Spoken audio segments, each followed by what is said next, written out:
Cheers, YouTube. Hope you're having a good one. Today's YouTube upload is a solo playthrough of the Chamber of Suffering encounter from the Pit of Heresy Dungeon. Maybe you call it the Altar Room or have some other name for it. But it doesn't matter. You know, right now we're waiting on Beyond Light, which is the next Destiny 2 content release. Until then, we've got some time to kill and maybe some catching up to do.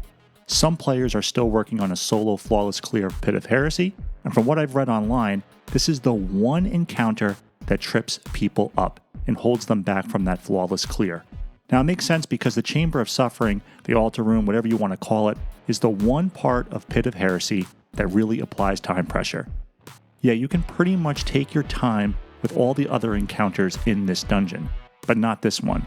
You're on edge for roughly 5 minutes straight, being pushed, and this assumes that you're not duping the ball, which I didn't for this run. I hope this video helps players master this specific encounter so that it's not a big deal when putting it all together for a solo clear of Pit of Heresy. Now, I've provided some commentary at certain times throughout the video, and near the end of the video, you'll find some quick build information. Alright, let's lift some heavy ass weight. This initial portion is all about clearing ads. I just want to free up as much time and space for myself as possible. There is specific timing as to when the acolytes will spawn and how long you have to be on and off the plate and all that stuff. You can look that stuff up online. It's pretty much a feel thing for me at this point, but right now I'm just trying to take out as many ads as I possibly can to minimize the amount of incoming fire and number of ads that I have to deal with. First knight spawns on the left. It's an easy shot, brings him down to a sliver of health with the catalyst. Easy cleanup as long as the ads are under control on that plate. After the first dunk, it's immediately time for my top tree tether.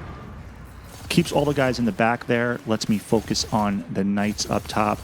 I don't do a great job managing my ammo in this particular instance, but I have time and space because the ads are all tethered at that central entrance to the room.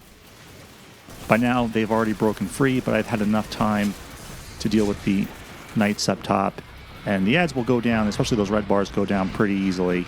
It's about staying alive, frankly, and using invisibility and using my abilities, including my dodge there, to heal myself because I have Wormhusk Crown as my exotic.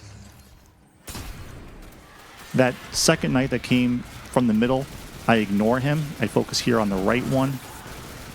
And I'll just comment on the central knight there. I don't know, he comes out at the beginning. What happens to him after that, I don't know. Sometimes I see him. On other runs, I don't see him at all.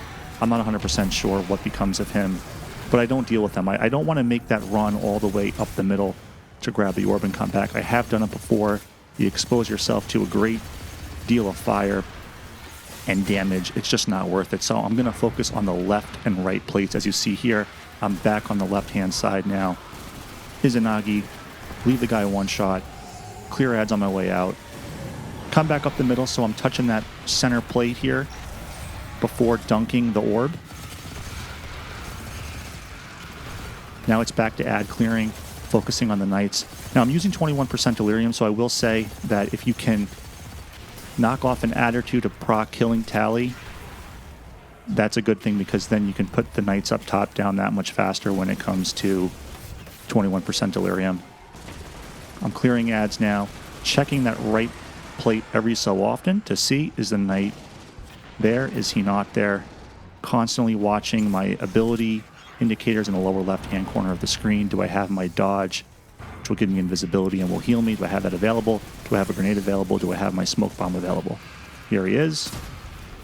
Leave that guy a sliver.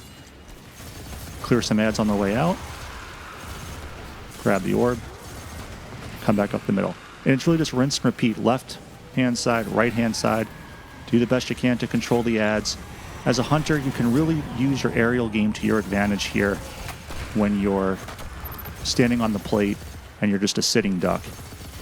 Get in the air, avoid those melee attacks, try your best to avoid the area of effect damage from the knights. You want to be able to stay alive. Obviously, that's kind of the obvious statement here, but you're just doing what you can to prolong your survivability as much as possible. Here's another example where I use invisibility to make some time and space for myself to grab the orb. This time I choose to tether near to me because there were already adds in proximity to the home base here. Wanted to make sure they were taken care of, at least neutralized, so I could deal with the knights. Once I've taken care of that, it's back to dealing with these Thrall and the other adds that are rushing me. With invisibility, look, I can stand right next to these enemies here and they won't do a thing to me. So use that to your advantage as a hunter. Get up in the air, avoid the explosions. Alright, so we're back to the right knight here. I don't take that first shot because he was not in the room all the way, and I did not want to have to go all the way out there to retrieve this ball. I want to make that as short a run as possible. So I let him come into the room, deal with him, invisibility, up the middle, make the dunk, and that's it. So I hope this video has helped you. I know it's quick, only 5 minutes, but I hope that it has given you some insight as to how I approach the encounter. Good luck. Thanks for watching.